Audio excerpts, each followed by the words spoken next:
فاسألوا أهل الذكر إن كنتم لا تعلمون. আসসালামু আলাইকুম ওয়া রাহমাতুল্লাহি ওয়া বারাকাতুহু। আমাদের একজন ভাই একটি হাদিস পাঠিয়েছেন এবং এটার ব্যাখ্যা জানতে চেয়েছেন। হাদিসটি হলো সহিহ বুখারী 6763 নম্বর হাদিস। রাসূল সাল্লাল্লাহু আলাইহি ওয়াসাল্লাম বলছেন, মান তারাকা মালান ফালিওয়ারাসাতিহি ওয়া মান তারাকা কাল্লান ফাইলাইনা। যে ব্যক্তি ধন সম্পদ রেখে মারা যায় সে ধন সম্পদ তার উত্তরাধিকারীদের জন্য, আর যে ঋণ রেখে মারা যায় তা আদায় করা আমার জিম্মায়। তো রাসূল সাল্লাল্লাহু আলাইহি সাল্লামের এই হাদিসটি অত্যন্ত পরিষ্কার হাদিস। এখানে সহজভাবে বুঝতে হবে জিনিসটি যে একজন ব্যক্তি যখন মারা যাবেন তখন তার যদি ধন সম্পদ থাকে তাহলে কে তার উত্তরাধিকারী হবেন? স্বাভাবিকভাবে তার যারা উত্তরাধিকারী আছেন তারা সে সম্পদগুলো তাদের মধ্যে বন্টন করতে হবে। কিন্তু একজন ব্যক্তি যখন মারা যাবেন তখন যদি তার কোনো সম্পদই না থাকে বরং উপরন্ত ঋণ থাকে, তাহলে তার ঋণটা পরিশোধ কে করবে? এই মুহূর্তে তার তো কোনো সম্পদ নেই।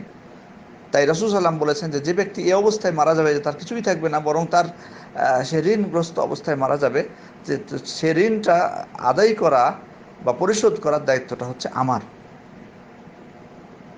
তো এ থেকে যেটা শিক্ষা পাওয়া যায় যে একজন ব্যক্তি কোনো দরিদ্র মানুষ যদি মারা যায় এবং তার ঋণ থেকে থাকে এবং তার কোনো সম্পদ না থেকে থাকে, উত্তরাধিকারী সম্পদ যেটা তাদের উত্তরাধিকারী পাবে এরকম কোনো সম্পদ না থাকে, এবং তার ঋণ যে আছে সেটা পরিশোধ করা সম্ভব না হয়, তাহলে রাষ্ট্রের শাসক তার বাইতুল মাল থেকে, রাষ্ট্রীয় কোষাগার থেকে সেটা পূর্ণ করবেন বা সেটা পরিশোধ করবেন। এই হাদিস থেকে আমরা এটি শিক্ষা পাই।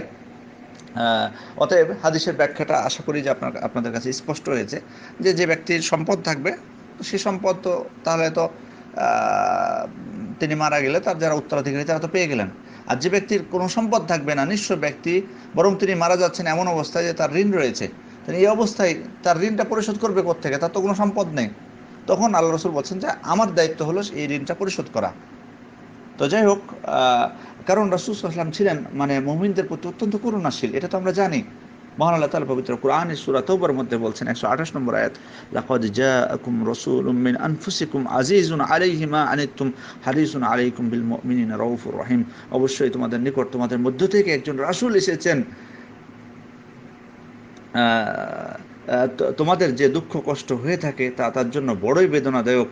তিনি তোমাদের প্রতি মঙ্গলকামী, মুমিনদের প্রতি করুণাশীল এবং অতি দয়ালু। তাহলে দেখুন রাসূল সাল্লাল্লাহু আলাইহি ওয়াসাল্লাম কতটা আমাদের দুঃখ কষ্টের জন্য তার জন্য কতটা বেদনাদায়ক ছিল মুসলিমদের দুঃখ কষ্ট, এবং কতটা তিনি তাদের প্রতি করুণাশীল ছিলেন। আর এটাই তার যে তিনি করুণাশীল ছিলেন মুমিনদের প্রতি, তার মধ্যে এই হাদিসটি হচ্ছে একটা তার দৃষ্টান্ত। এই হাদিসটি তার একটা দৃষ্টান্ত, তার একটা উদাহরণ, যে তিনি যারা নিঃস্ব অবস্থায় মারা যাবে, ঋণগ্রস্ত অবস্থায় মারা যাবে, আল্লাহ রাসূল তাদের ঋণগুলো পরিশোধ করার নিজে দায়িত্ব নিয়েছিলেন।